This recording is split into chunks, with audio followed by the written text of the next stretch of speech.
Hello friends, સ્વાગત છે તમારા બધાનું મારા રસોડામાં। તો આજે હું તમારા માટે લઈને આવી છું એક સરસ મજાની રેસીપી, શાકની રેસીપી છે જેને આપણે સુરતી ચીઝ પનીર ગોટાળો પણ કહી શકીએ છીએ। ઇન્સ્ટન્ટ જો તમારે રેસીપી બનાવવી હોય તો આ રેસીપી બેસ્ટ છે। કોઈ પણ મહેમાન આવ્યા હોય અને ફટાફટ કંઈક ટેસ્ટી બનાવવું હોય તો તમે આ રેસીપી બનાવી શકો છો, અથવા તો રજાના દિવસે સન્ડેના દિવસે પણ તમે આ રેસીપી બનાવી શકો છો। ખૂબ જ સરસ ટેસ્ટી બને છે। તો ચાલો મારી રેસીપી હું તમારી સાથે શેર કરીશ, પરંતુ તેની પહેલા મારી ચેનલ રીનાની રસોઈને હજી સુધીમાં સબસ્ક્રાઇબ ના કરી હોય તો જરૂરથી સબસ્ક્રાઇબ કરી લેજો। તો ચાલો રેસીપી બનાવવું આપણે સ્ટાર્ટ કરશું। તો આ રેસીપી બનાવવા માટે આપણે કઈ કઈ વસ્તુનો ઉપયોગ કરીશું તે જોઈ લેશું। તો ટમેટા લીધા છે, આ રીતના 5 નંગ ટમેટા લઈ લેવાના છે, 4 નંગ ડુંગળી, લસણ, આદુ, મરચું, પનીર લેવાનું છે અને ચીઝ। મેઇન ઇન્ગ્રેડિયન્ટ્સ આમાં પનીર અને ચીઝ છે, જે આપણે છીણીને લેશું। અને ટમેટા અને ડુંગળી છે તેની જો તમારે ગ્રેવી કરીને લેવી હોય તો ગ્રેવી પણ લઈ શકો છો, અને ઝીણે ઝીણા ચોપ કરીને લેવા હોય તો એમ પણ લઈ શકો છો। તો સૌપ્રથમ આપણે ડુંગળી અને ટમેટાની ચોપિંગ કરી લેશું, ઝીણા ઝીણા સમારી લેશું। આ રીતના સૌપ્રથમ આપણે ચોપરમાં ડુંગળી ચોપ કરી લેશું, ઝીણી ઝીણી ચોપ કરવાની છે। અને તમારે જો ગ્રેવી એડ કરવી હોય તો મિક્સી જારમાં ગ્રેવી કરી નાખવાની।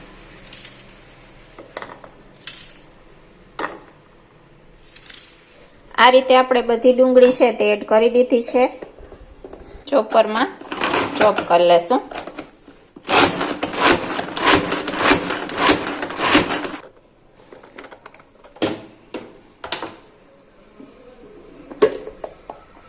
આ રીતના આપણે ઝીણી ડુંગળી સમારી લીધી છે, આ જ રીતના આપણે ટમેટા પણ આ જ રીતના ચોપ કરી લેશું।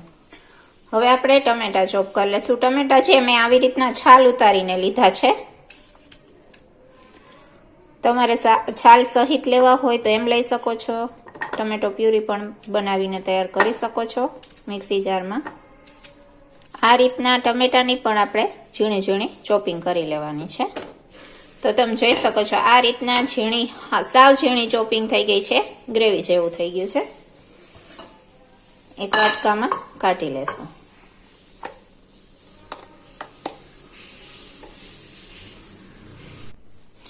હવે આપણે આ પનીર છે તેને છીણી લેવાનું છે। તો આ રીતના આપણે પનીરને છીણી લેશું।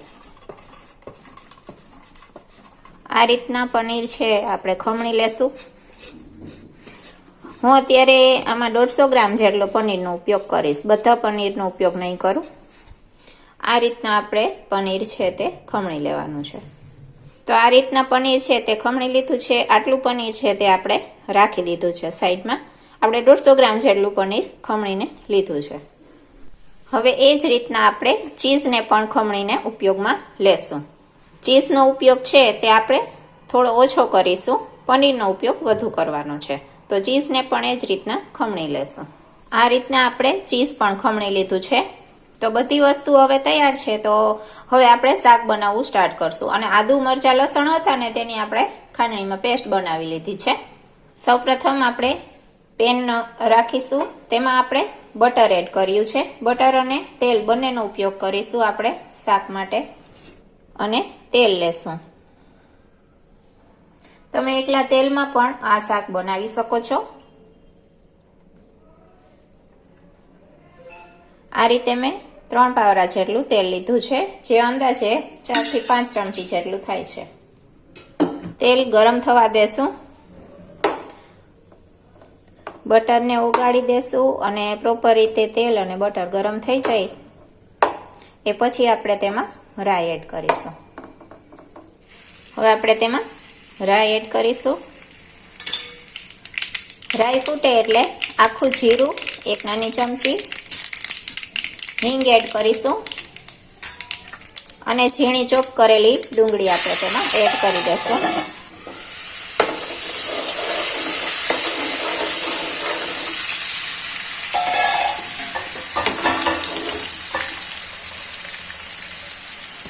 બધી ડુંગળી એડ કરી દેશું અને પ્રોપર રીતે સાતળી લેશું।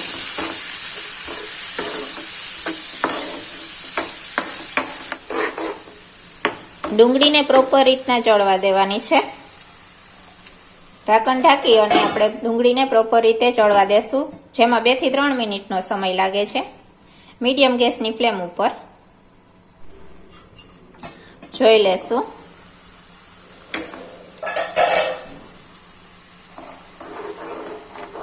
તો આ રીતે ડુંગળી છે એ થોડી એવી સતળાઈ ગઈ છે.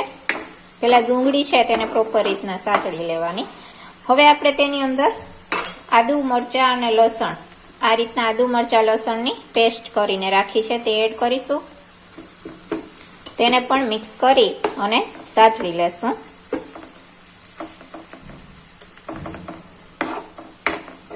હવે આપણે ઝીણા ચોપ કરેલા ટમેટા છે તે બધા એડ કરીશું.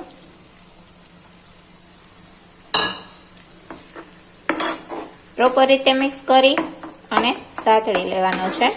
ટમેટા ચડતા વાર નથી લાગતી, પરંતુ ડુંગળીને પ્રોપર રીતના સાતળી લેવાની, એ પછી જ આપણે ટમેટા એડ કરવાના. આ રીતે ટમેટા એડ કરી મિક્સ કરી લીધા પછી હવે આપણે બધા મસાલા એડ કરીશું, જેમાં આપણે સ્વાદ પ્રમાણે મીઠું લેશું, 1 નાની ચમચી હળદર, 1 નાની ચમચી ધાણા જીરું પાવડર, લાલ મરચું પાવડર. લાલ મરચું પાવડર તીખાશ તમે તમારા પ્રમાણે વધારે ઓછી કરી શકો છો. હું અત્યારે અહીંયા 3 નાની ચમચી જેટલું લાલ મરચું પાવડર લઈ રહી છું. મરચાં છે તે મોડા એડ કર્યા છે. જો તીખું મરચું એડ કર્યું હોય ને તો લાલ મરચું પાવડર ઓછું લેવાનું. અને 1 ચમચી જેટલો ગરમ મસાલો મિક્સ કરી દેવાનું. બધું પ્રોપર રીતે સાતળી લેવાનું છે. આ રીતે મસાલા એડ કરી સાતળી અને આપણે તેને ઢાંકીને પ્રોપર રીતે ચડવા દેવાનું છે. 2 મિનિટ માટે પ્રોપર રીતે ચડવા દેવાનું છે મીડિયમ ગેસની ફ્લેમ ઉપર. જોઈ લેશું.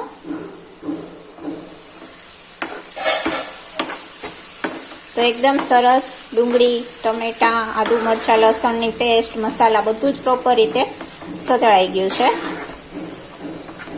એકદમ સરસ સુગંધ આવે છે.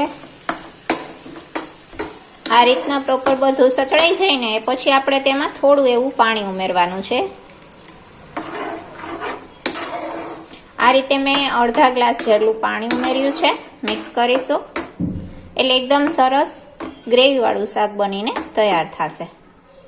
હવે પાણી ઉમેર્યા પછી આપણે તેની અંદર ખમણેલું પનીર એડ કરવાનું છે. આ રીતે આપણે બધું જ ખમણેલું પનીર છે તે તેમાં એડ કરી દેશું.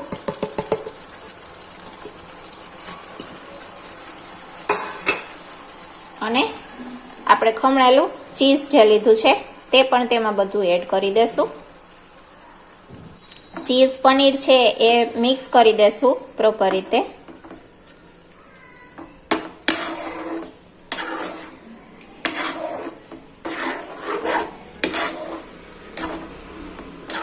આ રીતે પ્રોપર મિક્સ કરી દેવાનું. બસ હવે આ શાક છે બનવા જ આવ્યું છે. ફક્ત 2 મિનિટની અંદર જ હવે આ શાક છે તે બનીને તૈયાર થઈ જશે. એકદમ સરસ ટેસ્ટી બને છે. ફટાફટ ઇઝીલી જો તમારે કોઈ પણ ટેસ્ટી રેસીપી આ રીતના બનાવવી હોય તો આ એક બેસ્ટ ઓપ્શન છે જે બધાને પસંદ આવશે. ટાઈમ ઓછો હોય તો આ શાક તમે બનાવીને ટ્રાય કરી શકો છો. હવે બસ તેલ છૂટું પડે ત્યાં સુધી આપણે તેને ચડવા દેવાનું છે. ફક્ત 1 થી 2 મિનિટમાં જ એકદમ સરસ રીતના શાક છે તે ચડી જશે.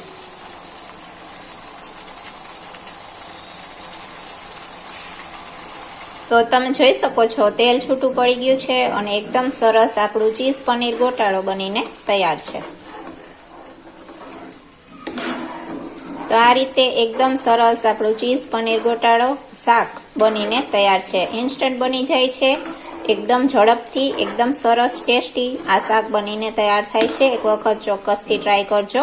બસ હવે આપણે ગેસની ફ્લેમ બંધ કરી દેશું. એકદમ સરસ ટેસ્ટી એવું શાક બનીને તૈયાર છે. શાક છે એકદમ સરસ તૈયાર થઈ ગયું છે. તેમાં આપણે થોડી એવી કોથમીર એડ કરીશું ઉપરથી અને આ રીતે થોડું એવું ચીઝ ઉપરથી એડ કરીશું. તો એકદમ સરસ ટેસ્ટી શાક બનીને તૈયાર છે. તમે પણ આ રેસીપી ચોક્કસથી ટ્રાય કરજો, એકદમ સરસ ટેસ્ટી બને છે. અને આને પાઉં જોડે અને અથવા તો બ્રેડ જોડે સર્વ કરવામાં આવે છે. બસ હવે આપણે તેને સર્વ કરીશું. એકદમ સરસ ટેસ્ટી ચીઝ પનીર ગોટાળો બનીને તૈયાર છે, જેને આપણે ચીઝ પનીરનું શાક પણ કહી શકીએ છીએ. તો બસ એકદમ સરસ ટેસ્ટી ફટાફટ બની જતું ચીઝ પનીરનું શાક, ચીઝ પનીર ગોટાળો બનીને તૈયાર છે. કોઈ પણ મહેમાન આવ્યા હોય તો ફટાફટ ઇઝીલી તમે આ રેસીપી બનાવીને સર્વ કરી શકો છો. સન્ડેમાં પણ તમે આ રેસીપી ઘરે બનાવી શકો છો. ખૂબ જ સરસ ટેસ્ટી બને છે અને તેને આપણે બ્રેડ જોડે, પાઉં જોડે સર્વ કરી શકીએ છીએ. તો આ રીતે આપણે ચીઝ પનીર ગોટાળો, ચીઝ પનીરનું શાક સર્વ કરી દીધું છે. તેને આપણે પાઉં જોડે સર્વ કર્યું છે. તમે બ્રેડ જોડે પણ સર્વ કરી શકો છો, રોટલી પરોઠા જોડે પણ ખાઈ શકો છો. એકદમ સરસ ટેસ્ટી લાગે છે. તો એકદમ સરસ રેસીપી બનીને તૈયાર છે. તમે પણ આ રેસીપી ચોક્કસથી ટ્રાય કરજો અને મને કોમેન્ટ બોક્સમાં જણાવજો કે તમને મારી રેસીપી કેવી લાગી. જો તમને મારી રેસીપી પસંદ આવતી હોય, મારો વિડીયો પસંદ આવતો હોય તો ચેનલને સબસ્ક્રાઇબ કરજો, વિડીયોને લાઇક કરજો અને આવો નવો સપોર્ટ દેતા રહેજો. તો બસ મળું છું નેક્સ્ટ વિડીયોમાં નેક્સ્ટ રેસીપી સાથે. ત્યાં સુધી જય માતાજી,